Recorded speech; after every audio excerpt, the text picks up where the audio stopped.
Edmund Burke, first conservative and anti-Enlightenment fraud. Edmund Burke, who lived from 1729 to 1797, is commonly known as the father of the modern conservative movement. He was an Irish Whig and parliamentarian. His fame comes mainly from his critiques of the French Revolution, and his conclusions form the basis of modern conservatism. He argued revolutions always end up eating their own and end in destructive anarchy, as happened in the French Revolution. He blamed the French Revolution on reason divorced from tradition and Locke's idea of natural rights. This is pure intellectual fraud. An academic paper points out that Burke and Hayek had the same understanding of the role of reason in human affairs. They both prioritized social experience or tradition over reason. They held the idea that social institutions embody a super-individual wisdom, i.e., a collective wisdom, that transcends the conscious reasoning mind. In addition, they argued the impotence of reason to design a viable social order. Note that they both took this point of view after Locke existed, and after the Glorious Revolution in England, and after the American Revolution. Thus, it's clear that Burke is an anti-Enlightenment, anti-reason philosopher. While it's hard to guess someone's intentions, Burke seemed to want to prop up the monarchy, tear down Locke's ideas of natural rights and reason, and defend religion from reason. I think he's also the source of the stupidity that the West was built on Judeo-Christian values. Judeo-Christian values gave us the Dark Ages and the Middle Ages. When technology and art retreated and the population of Europe declined, and superstition ruled, see the burning of witches, the Enlightenment was breaking free of the shackles of the church and religion and superstition. Conservatives love to say that conservatism isn't an ideology, and strange enough, they're proud of it. Instead of being an ideology or philosophy, they describe it as an inclination or attitude. This is extreme anti-conceptualism. Conservatism then boils down to only being inertia, which is in fact what the conservatives in the US and the UK always do. Before you fall for another conservative politician's slick speech, perhaps you should know what conservatism is. I think this quote about Hayek's cultural evolution is the best summation of conservatism. According to this, rules, norms, and practices evolve in a process of natural selection at the level of the group. Thus, groups that happen to have more efficient rules and practices tend to grow and multiply and ultimately displace other groups. Reason has no role in this process.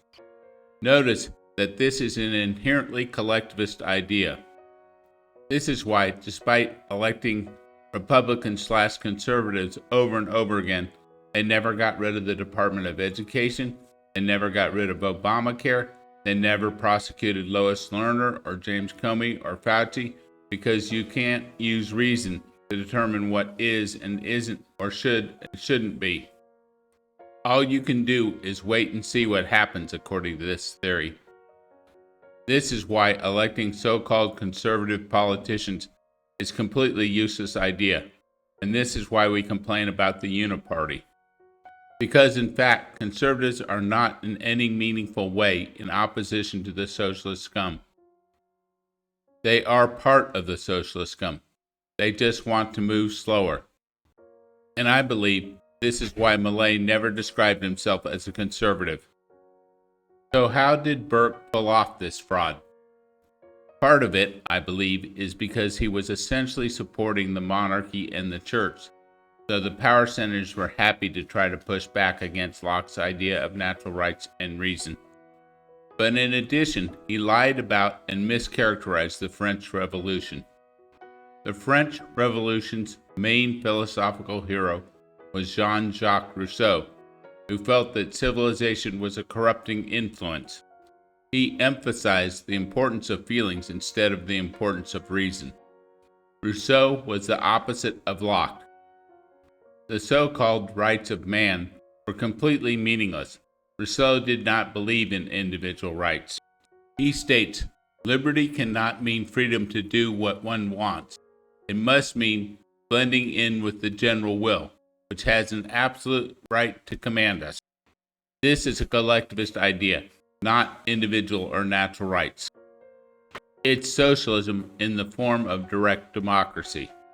But the fraud Edmund Burke portrayed the French Revolution as an unbridled application of reason and tried to conflate Rousseau's with Locke's ideas, which many academic philosophers attempt to do today. Locke was a staunch defender of reason and science. Rousseau thought that both science and reason were a corrupting influence on people's morals. The obvious intellectual fraud Burke committed in order to try to conflate the French Revolution with reason and Locke is not only disgusting, it's intellectually dishonest, it's pure evil. When you vote for conservatives, you're voting for people who idolize Burke and his intellectual fraud. But Edmund Burke's fraud doesn't end with the mischaracterization of the French Revolution. He pulls off one of the greatest revisionist histories ever, before revisionist history became popular, suggesting that the Glorious Revolution of 1688 in England was not a revolution, but a reformation, restoring the power of the monarchy and completely ignoring that the Glorious Revolution was inspired by Locke. Locke's natural rights were the cornerstone of the revolutionary's argument, and his ideas on the social contract were used to justify the removal of James II, who was seen as ruling without consent of the subjects in violation of their natural rights. The Glorious Revolution was a restoration of proper constitutional government based on the will of the people, but Edmund Burke, the revisionist historian, completely ignores all this and says it was just a reformation, while ignoring the fact that in over 1,000 years, the divine right of kings had not been challenged. And that was the intellectual basis of the Glorious Revolution. Locke's ideas were further enshrined by the passage of the English Bill of Rights, which formed the basis of the American Bill of Rights. Burke also ignores that Locke was the first person to push for religious toleration, which resulted in a parliamentary act which enshrined the idea of more religious toleration in England. This was an incredibly revolutionary idea at the time. Burkeans often point to the idea that Edmund Burke supported the American Revolution to increase his credibility. But in fact, Burke's support for the American Revolution was tempered at best, and he applies his tortured revisionist history to suggest that the American Revolution wasn't inspired by Locke and reason, but instead was a reformation of proper government. According to Burke, the first constitutional republic since the Roman Empire was just a reformation to proper government. This is so intellectually bankrupt as to be laughable, but conservatives repeat this crap. Is it any surprise that when you vote for a conservative and they say they're for restoring the Constitution and for capitalism, that they're lying, or at best they're making meaningless statements? In fact, they have no intention of doing anything of the sort. For example, Boris Johnson ran on the idea that he would get Brexit passed, and then he did everything he could to undermine it. Edmund Burke's conservatism is collectivist, that is, socialist. It's just a different sort of socialism, and it's why we complain that we end up having a Uniparty in the UK and the US. It's time that we start asking our politicians tough questions, like why they call themselves conservatives. What are they trying to conserve? Socialism? While Millet is too skillful of a politician to want to alienate anyone who's even somewhat on his side, I'm convinced he created his own political party because of this, which came out of nowhere, and is a liberal libertarian party. He never calls himself a conservative. It's time to dump this socialist idea. If we want freedom, these people are not going to help us at all.